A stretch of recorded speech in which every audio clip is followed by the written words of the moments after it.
আসসালামু আলাইকুম। আমি এখন কি বানাবো সেটাই চিন্তা করতেছি। কারণ এখন তো আবার হয়ে গেছে ইউটিউবে মনে করেন কারো একটা ভালো রেসিপি হইলে আরেকজন সেটা মাইরা দিয়ে সাথে সাথে আরেকটা ছেড়া দেয় আর কি। এক বেচারি আইসক্রিম বানাইলো, আইসক্রিমটা গলতে না গলতে 4-5 জন কপি করে ছেড়ে দিচ্ছে। আবার আফসানা আপু দেখি কোন আইসক্রিমের কোন বানাইলো সেটাও কপি হয়ে গেছে 24 ঘন্টা যাইতে না যাইতেই। কি যে কপি করি খুব দুশ্চিন্তায় আছি আর কি। পরে শেষ পর্যন্ত চিন্তা করলাম যে দূরের মানুষেরটা আর কপি করে লাভ কি, আফসানা আপুর কোনই আমি কপি করি, তা আমিও দেখি একটা কোন বানাই। তা আসেন দেখি কি করে বানাই। আমি এখানে আধা কাপ দুধ নিছি, দুধটা হালকা গরম করে নিছি, আঙুলটা যাতে মোটামুটি অনেকক্ষণ ডুবায় রাখা যায়। তার মধ্যে আমি 1 চা চামচের মতো ইস্ট দিব, অ্যাক্টিভ ড্রাই ইস্ট। আমি এই প্যাকেটের ইস্ট ব্যবহার করি। বোতলের ইস্টগুলা যেগুলো কিনতে পাওয়া যায় 60 টাকা 50 টাকা করে, এগুলো সাধারণত মরা থাকে আর কি। মানে ইস্ট একটা জীবিত জিনিস, মরে যায় আমার মনে হয়, সেই জন্যই ফুলে না, অনেকেরই ফুলে না। যাই হোক, আমি 1 চা চামচ ইস্ট দিলাম। এর সাথে আমি প্রায় 1 টেবিল চামচের মতো লবণ দিব, চিনি দিলাম। চিনি দিলে ইস্টটা একটু জলদি অ্যাক্টিভেট হয়। এই যে দেখেন, ভালো করে তাকায় দেখেন, আমি ইস্টটা দেওয়ার পরে দেখেন ইস্টের কালারটা চেঞ্জ হয়ে এটা দানা দানা হয়ে ফুলে উঠতেছে। এইটাই হচ্ছে ইস্ট অ্যাক্টিভেট হওয়া। একটু পরেই এটা পুরো ফেনার মতো হয়ে ফুলে উঠবে। আর যদি আপনাদের ইস্ট এভাবে না ফুলে, তাহলে বুঝবেন যে ইস্টটা মরে গেছে, ওটা আর জীবিত হবে না।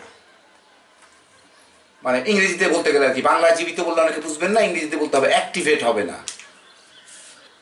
এই ধরনের ইস্টগুলা বড় বড় মানে বাজারের বড় বড় দোকানে পাবেন, কারণ হয়তো 500 গ্রামের প্যাকেটে পাওয়া যায়। আমারটা ছোট, 500 গ্রামের প্যাকেটে পাওয়া যায়, 150 থেকে 200 টাকা করে নিবে।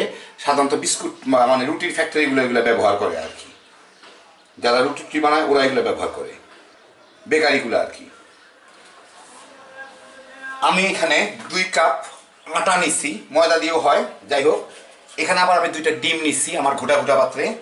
সেই ডিমটাকে আমি একটু ঘুটে নিব।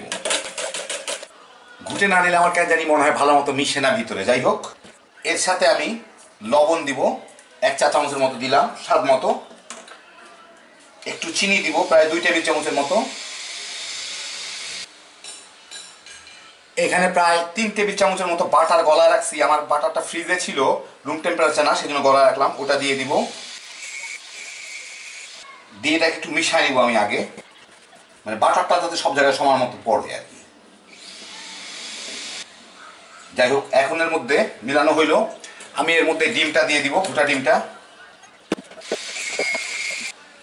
আর এই যে দেখেন, 2-3 মিনিটের মধ্যেই কিন্তু আমার ইস্টটা এইভাবে ফুলে ফেনা হয়ে উঠছে। আমার ইস্টটা অ্যাক্টিভ আছে। এই ইস্টের এই দুধ সহ পানিটা এর মধ্যে দিয়ে দিব। ইস্ট অ্যাক্টিভ না থাকলে কিন্তু এইরকম ফেনা হবে না। ইস্ট অ্যাক্টিভ থাকলে ফেনা হইতেই হবে হালকা গরম পানিতে।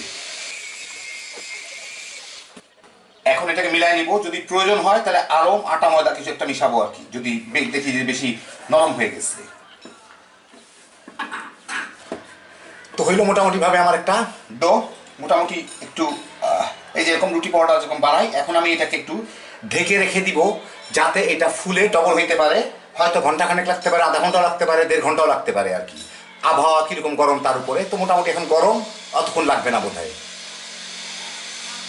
এখন আমি একটা এরকম 4 কোণাচে কাগজ নিয়ে, কাগজটা এই দিকটা একটু কেটে নিব এইভাবে গোল করে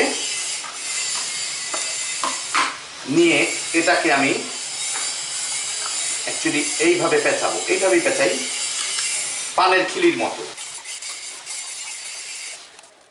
পানের খিলির মতো পেঁচায় আমি এই জায়গাটা একটু কেটে ফেলি, বাড়তি আছে, অ্যাকচুয়ালি এইভাবে কেটে ফেলি। কেটে ফেলে এই জায়গাটায়, এই যে পানের খিলির মতো পেঁচাইলাম, পেঁচাই এখানে আমি একটা স্ট্যাপলার লাগাই দিব। অন্য যে কোনো কিভাবে এটাকে লাগানো যায়। যাই হোক, হইলো। এটাকে একটু গোল করে নেই, মাথাটাকে একটু ভোতা করে দিলাম।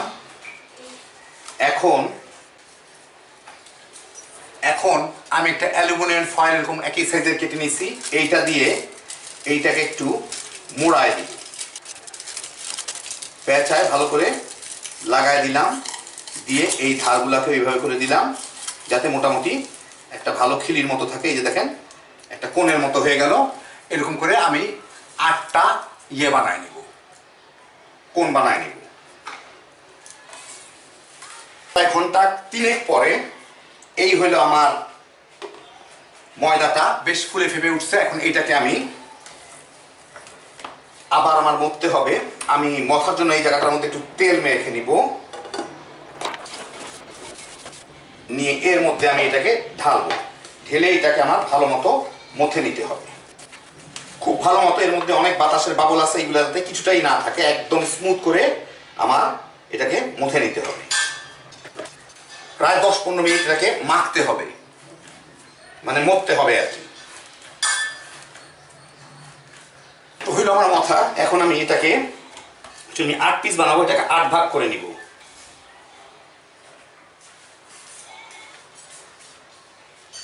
হইল একটা। এখন এগুলাকে আমার আবার একটু মথে লম্বা লম্বা করে পিস করে নিতে হবে, লম্বা লম্বা রশির মতো এরকম করে নিতে হবে। আমি অন্য একটা টেবিলে নিয়ে নিচ্ছি। এখন আমি এগুলাকে একটু মথে, কারণ আমার একটু লম্বা জায়গা লাগবে, আবার মথতে হবে। কারণ এগুলা যেহেতু ইস্ট আছে সেহেতু এটা ফুলতেই থাকে। এখন এগুলাকে আমার এইভাবে লম্বা করে একটা রশির মতো বানিয়ে নিতে হবে।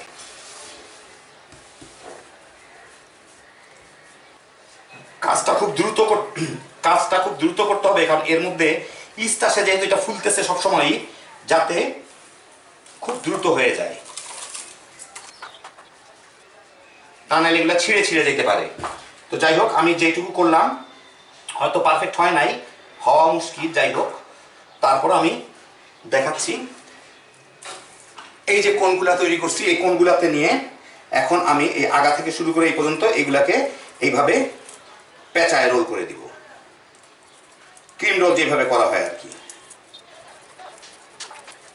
এই যে এগুলো ছিঁড়ে আসতেছে, ভালো মতো জোড়া লাগাই দিব, নাহলে পরে বেকিং এর সময় আরো খুলে যাবে আর কি।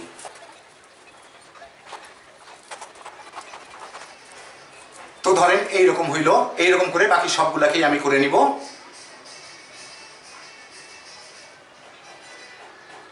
তো এই যে দেখেন, এইভাবে আমি সবগুলা করে নিলাম। এখন আমি একটা ট্রেতে বেকিং শিট বিছায় নিছি, যেটা আমি এগুলো আমি ওভেনে করব। এর মধ্যে এগুলাকে আমি বসাবো, একটু ফাঁক ফাঁক করে বসাইতে হবে আগে কিছু করে, যাতে এটা ফুলবে, ফুলার পর যাতে লেগে না যায় আর কি। যাই হোক, এখানে 6টা বসাবো, আর 2টা আমি চুলায় করব। এখানে 6টা বসাইলাম। বসায় আমি যে 2টা চুলায় করব, সেই 2টা এই যে আমি একটা চুলায় যেটা করব সেটার মধ্যে তেল মেখে নিছি, এখানে 2টা রাখলাম। রেখে এগুলাকে এখন সবগুলাকে আমি একটু একটা ভিজা গামছা দিয়ে ঢেকে দিব মিনিট 5 জন্য। এটা যাতে আরেকটু ফুলবে, এটা যাতে ফুলতে পারে এবং উপরটা যাতে শুকায় না যায়। তো অনেকে ভিজা কাপড় দিয়ে ইয়ে করে, আমি আমার একটা গামছা আছে, সেই গামছাটা আমি ভিজায় এটাকে ভিজা গামছাটা দিয়ে ঢেকে রাখবো মিনিট 5।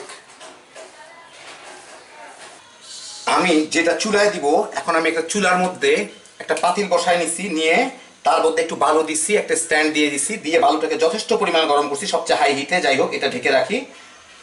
এখন আমি 2টা ডিমের কুসুম এখানে ফেটে নিছি। এখন সেই কুসুম 2টা আমি এগুলার উপরে লাগাইতে হবে। তো কুসুমগুলো আমি এটার উপরে ব্রাশ করে দিব, তাহলে একটু বাদামি বাদামি হয়।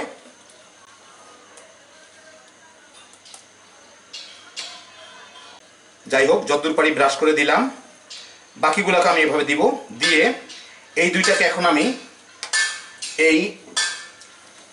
এইটার মধ্যে বসায় দিব। যেহেতু খুললাম, একটু আমার হিট লস হইল, আমি এটাকে হাই হিটেই রাখবো প্রথমে 2-3 মিনিট, তারপরে হিটটা একদমই কমায় দিব। এটা বাদামি হয়ে উপরটা বেক হয়ে যাক, আর এমনিও ফুলবে অমনিও ফুলবে। আর বাকিগুলাকে আমি ওভেনে 200 ডিগ্রি সেলসিয়াস, মানে প্রায় 375 ডিগ্রি ফারেনহাইটে 20 মিনিটের মতো বেক করব। এই যে বাকি যেগুলো আছে এইগুলাকে আমি ওভেনে দিচ্ছি উপরে ডিম ব্রাশ করে। দেখেন, এই যে আমার চুলারটা মোটামুটি 12 থেকে 15 মিনিটের মতো হয়েছে, অলরেডি বাদামি হয়ে গেছে। আমি এখন চুলার জালটা অ্যাকচুয়ালি বন্ধ করে দিব। বন্ধ করে একটু পরে এগুলাকে নামায় নিব, আর একটু বাদামি হয়ে যাবে এর মধ্যেই, ভিতরে যা টেম্পারেচার আছে। কত দূর দেখতে পাচ্ছেন জানি না, মোটামুটি খারাপ হয় নাই, বাদামি। আর ওভেনেরটা আরও বোধহয় 5-7 মিনিট লাগবে। তো সবগুলা শেষ করে আপনাদের আবার দেখাচ্ছি। তো দেখেন এই হয়ে গেল আমার ব্রেড কোনগুলা। এই দুইটা হচ্ছে চুলায়, যথেষ্ট ভালো হয়েছে। এখন এইগুলোর মধ্যে থেকে এই কাগজটা একটু বেঁকা করে টান দিলেই চলে আসে, চলে আসলেই হয়ে যায় ব্রেড কোন। এই যে দেখেন ভিতরটা ফাঁপা। এখন এর মধ্যে যে কোনো কিছু ভরে খেয়ে নেওয়া যায়। তো আমি এর পরে দুইটা রেসিপিতে, একটা রেসিপিতে অ্যাকচুয়ালি দেখা দিব এটা দিয়ে কী করে ব্রেড কোনের সুন্দর স্যান্ডউইচ তৈরি করা যায়। আর এগুলা হচ্ছে ইয়ের মধ্যে, এটা একটু খুলতে কষ্ট হবে, কষ্ট হইলে অসুবিধা নাই, কারণ এটা একদম ভিতরে চলে গেছে। উপরগুলা খুব সুন্দর হয়। এই যে দেখেন, দেখতেই বেশ চান্টু পান্টু লাগতেছে আর কি, যে হাতে ধরে খাইলে, দেখি এটা খুলে নি, এই যে খুলে সহজেই খুলে চলে আসে, হাতে ধরে খাইলে একদম কোন আইসক্রিমের মতো। তা আমি ফারজানা আপার রেসিপি নকল করতে গেছিলাম, তো দেখেন নকল করতে গিয়ে পারি নাই, সবার দিয়ে সব কিছু হয় না। উনি একটা কোন দিছে, আমি সেই কোন বানাইতে গিয়ে দেখেন ব্রেড কোন বানায় ফেলাইছি। উনি দিছে আইসক্রিমের কোন, আমি দিছি ব্রেড কোন। ছাগলের দিয়ে আর সব কাজ হয় না। যাই হোক, চিন্তার কারণ নাই। তবুও চিন্তা করলাম ব্রেড কোনের মধ্যে যে কিছু ভরে একটা দেখাই। আপনারা যে কোনো কিছু ভরে খাইতে পারবেন সকালবেলা এটা বানাইলে। যাই ভরেন তাই ভরেন। ইলিশ মাছের পায়েস বানায় আবার ভরেন না, কারণ আজকাল যে হারে ইলিশ মাছের রেসিপি দিচ্ছে, কেউ হয়তো পায়েস ফিরনিও দিয়ে দিবে 2 দিন পরে।